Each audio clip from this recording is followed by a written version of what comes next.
नमस्कार दोस्तों, आज के इस वीडियो लेक्चर में हम बात करेंगे फ्लिप फ्लॉप एक्साइटेशन टेबल्स के बारे में एंड कैरेक्टरिस्टिक टेबल्स के बारे में। फ्लिप फ्लॉप की बेसिकली दो टेबल्स होती हैं, एक कैरेक्टरिस्टिक टेबल्स और एक एक्साइटेशन टेबल्स।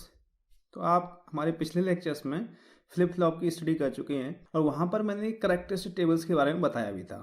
तो हमने कुछ बड़ी बड़ी टेबल्स निकाली थी, साथ में मैंने छोटी टेबल्स भी बताई थी। तो उन्हीं सारी टेबल्स को मैंने एक जगह लिख लिया है, जिससे आपको सारे फ्लिप फ्लॉप एक बार दोबारा रिवाइज हो जाएंगे। आपको फ्लिप फ्लॉप की कैरेक्टरिस्टिक टेबल एकदम याद होनी चाहिए और एक्साइटेशन टेबल्स भी याद होनी चाहिए। एक्साइटेशन टेबल्स बेसिकली कैसे याद करनी है, क्या होती हैं, वो अभी हम देखेंगे। तो कैरेक्टरिस्टिक टेबल्स का हम एक बार रिवाइज कर लेते हैं। तो एसआर फ्लिप फ्लॉप में क्या होता था, ये छोटी वाली मैं टेबल्स बना रहा हूँ।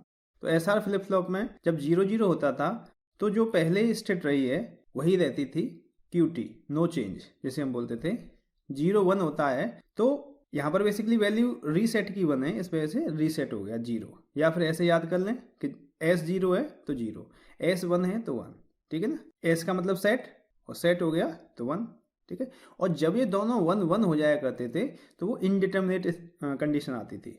तो उसे इस तरीके से क्वेश्चन मार्क से शो करते हैं अगर सिर्फ टेबल बनवा रहे हैं तो। बाकी जब हम कैरेक्टरिस्टिक इक्वेशन निकालते थे तो उसके लिए हम डोंट केयर कंसीडर करते थे, ठीक है। इस प्रॉब्लम को दूर किया गया जेके फ्लिप फ्लॉप में। तो जेके फ्लिप फ्लॉप की आप टेबल देखें तो यहाँ पर देखिए 0-0 पर QT है तो यहाँ पर सेम है, 0-1 पर 0 सेम है। सिर्फ जो लास्ट केस है वो इसमें हैंडल किया गया, जब 1-1 होगा तो QT बार हो जाएगा, कॉम्प्लीमेंट हो जाएगी, जो प्रेजेंट स्टेट है वो कॉम्प्लीमेंट हो जाएगी। क्लियर है, ये जेके फ्लिप फ्लॉप में हो गया।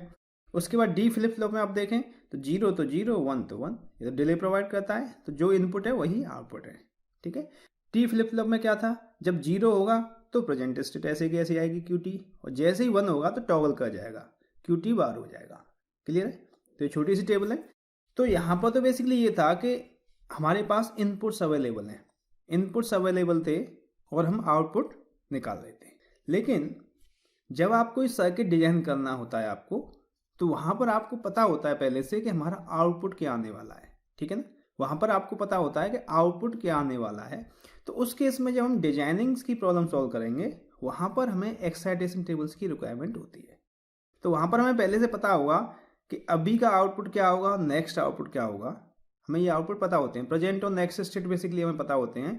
तो उसके लिए हमें इनपुट्स निकालने होते हैं, फ्लिप फ्लॉप के इनपुट्स निकालने होते हैं। तो उस केस में एक्साइटेशन टेबल्स की हेल्प ली जाती है, ठीक है। तो किसी भी फ्लिप फ्लॉप की आप एक्साइटेशन टेबल बनाएंगे तो आप देख लीजिए आपके इनपुट साइड में QT और QT+1 होंगे। चाहे मैं SR की बात करूं, चाहे मैं JK की बात करूं, चाहे D की बात करूं, चाहे T की बात करूं, तो इनपुट साइड में प्रेजेंट स्टेट और नेक्स्ट स्टेट सभी में है, ठीक है ना। और इनके क्या पॉसिबल कॉम्बिनेशन हो सकते हैं, वही 0-0, 0-1, 1-0, 1-1, तो सभी मैंने वो लिख लिया है, ठीक है।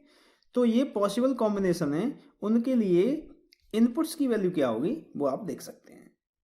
तो बेसिकली ये टेबल्स भी इन्हीं से डिराइव की गई हैं, इनसे ही ये निकाली हैं, पर आपको इन्हें याद करना होता है हमेशा। इससे इन्हें ये नहीं है कि आप डिराइव करने ही बैठ गए, ठीक है ना।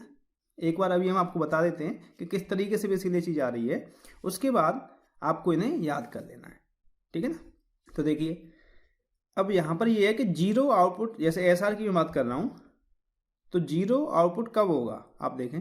तो देखिए 0 आउटपुट, जैसे QT अगर मान के चलिए कि पहले 0 है, जैसे यहाँ पे QT 0 माना मैंने, ठीक है ना। तो एक तो 0-0 केस में हो सकता है, या फिर फ्लिप फ्लॉप S की वैल्यू 0 हो जाए। तो इसका मतलब ये हो गया कि यहाँ पर S तो 0 होना ही है। अगर नेक्स्ट स्टेट 0 आ रही है, इसका मतलब ये है कि S की वैल्यू तो 0 रही होगी। देखिए आप इससे, S की वैल्यू तो 0 रहेगी, और जो R है वो 0 भी हो सकता है और 1 भी हो सकता है। इसका मतलब उसे हम डोंट केयर से रिप्रेजेंट करते हैं, 0 डोंट केयर, ठीक है।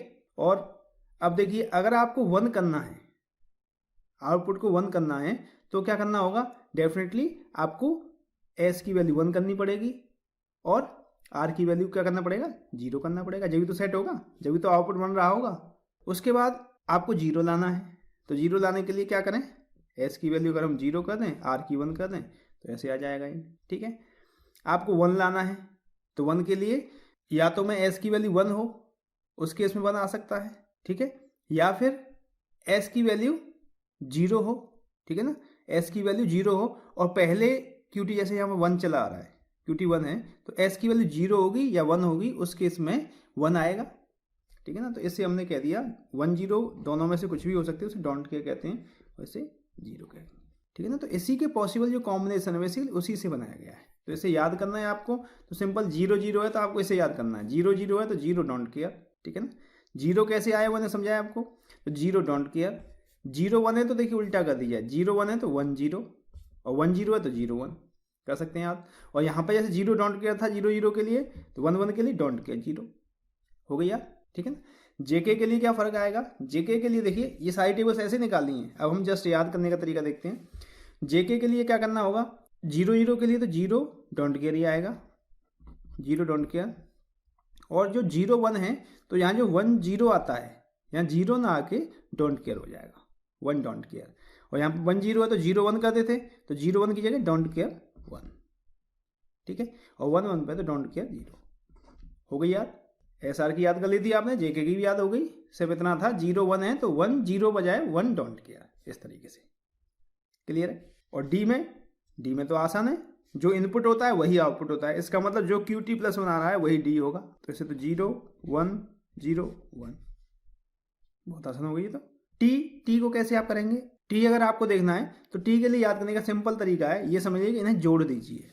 बेसिकली एक्सओर ऑपरेशन आप करेंगे तो वो थोड़ा ठीक होगा, लेकिन हमें तो ऐसा फंडा लगाना है जिससे जल्दी याद हो जाए, ठीक है ना, दिमाग भी कम लगाना पड़े। तो सिंपल आप जोड़ते से तो 0 0, ठीक है, 1 1 और 1 1 0 होता है, ठीक है ना। 1 1 को जोड़ोगे तो 0 आएगा, 0 1 आता है, 1 कैरी हो जाएगा, उसने मान चले 1 1 0, सिंपल याद कर दिया। आई थिंक एक्साइटेशन टेबल आपको याद है, ये आपको सारी टेबल से याद होनी चाहिए।